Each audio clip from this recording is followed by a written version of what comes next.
téléstar, vous attendiez-vous à aller jusqu'à une finale de Top Chef?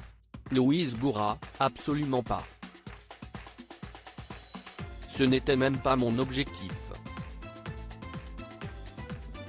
Je ne voulais simplement pas être éliminé en premier, histoire de ne pas avoir fait tout ce chemin pour rien.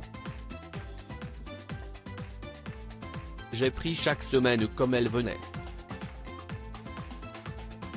Et à chaque fois, j'étais surprise d'être encore là. Dans quel état d'esprit étiez-vous à l'approche de cette ultime épreuve?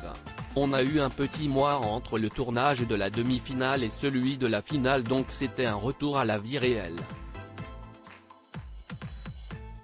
Je travaillais dans mon restaurant. De nature, je vis le moment présent, je ne me projette jamais. Donc j'étais très détaché, parce que occupé. Comment avez-vous préparé votre menu de finale? Je l'ai préparé le dernier jour possible. Je marche vraiment à l'urgence.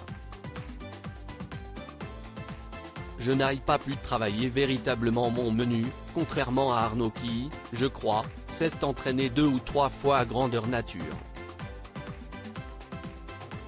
Donc j'ai cuisiné mes plats signatures que je sers dans mon restaurant depuis des années et qui fonctionnent bien. En revanche, je ne les avais peut-être pas pensés pour 80 personnes. Ce n'était pas le meilleur truc à faire, rire.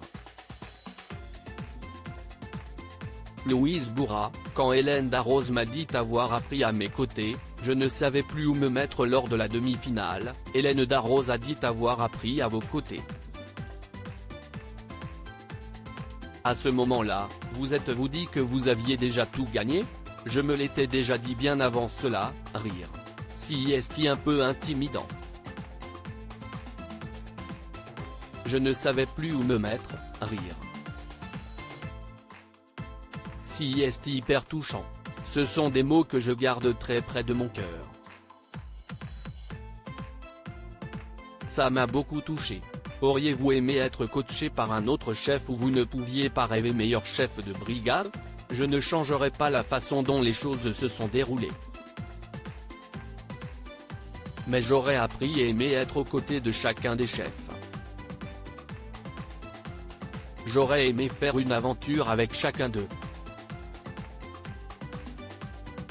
Je les apprécie tous et aurais pu apprendre de chacun. Après, dès le début, mon intuition m'a mené vers Hélène Darroze, et vice-versa. On s'est mutuellement choisi. Si j'ai fait tout le concours à ses côtés, si est que c'était le chemin qu'il fallait emprunter. Et si est très bien ainsi. Quel conseil prodigué par Hélène Darroze retenez-vous? Ce n'est pas tant un conseil mais le fait de me marteler tout le temps, Louise, tu es légitime. Tu mérites d'être là. Tu peux aller loin.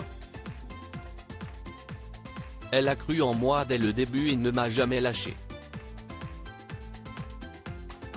Je m'excusais sans arrêt d'être là. Ça n'a pas été évident entre moi-même et moi-même. On a tous ce sentiment d'imposteur, même un mec comme Lilian qui, pour le coup, a un parcours très classique mais n'a pas cuisiné pendant 2 ans. On s'est tous demandé si on était suffisamment bon pour être là. Louise Bourra, je n'ai pas appris autant que ce que j'étais venu chercher dans Top Chef. Si c'était à refaire, changeriez-vous quelque chose à votre aventure Top Chef? Oui. J'aurais aimé que mes compagnons de brigade, Wilfried Romain et Thibaut Spayouac, note de la rédaction, ne partent pas si tôt. Et faire plus d'épreuves avec eux. Parce que j'étais venu pour apprendre culinairement, j'avais donc besoin de cuisiner avec les autres. Ça m'a manqué. Je me suis rendu compte que tout au long, puisque j'étais seul, j'ai fait ce que je savais faire. Je n'ai pas appris autant que ce que j'étais venu chercher. Petit frère parti trop tôt, rire. Le peu d'épreuves qu'on a faites ensemble, c'était trop bien. Il y avait une vraie osmose, un vrai plaisir et beaucoup d'amour.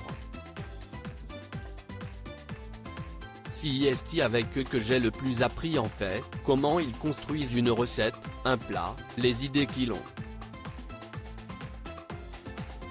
C'était extrêmement enrichissant, puisqu'on fonctionne de manière différente. Allez-vous ouvrir un restaurant à Paris? Je n'ai pas de projet à Paris. Je suis bien au Portugal. J'ai ma vie là-bas, j'y suis très heureuse. Déjà, j'essaie que mon restaurant fonctionne bien. Que mes clients soient heureux.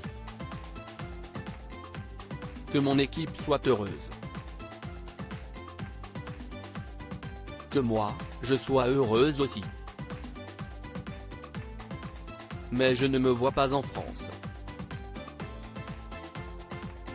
J'ai besoin de proximité avec mon équipe, c'est ce qui m'épanouit.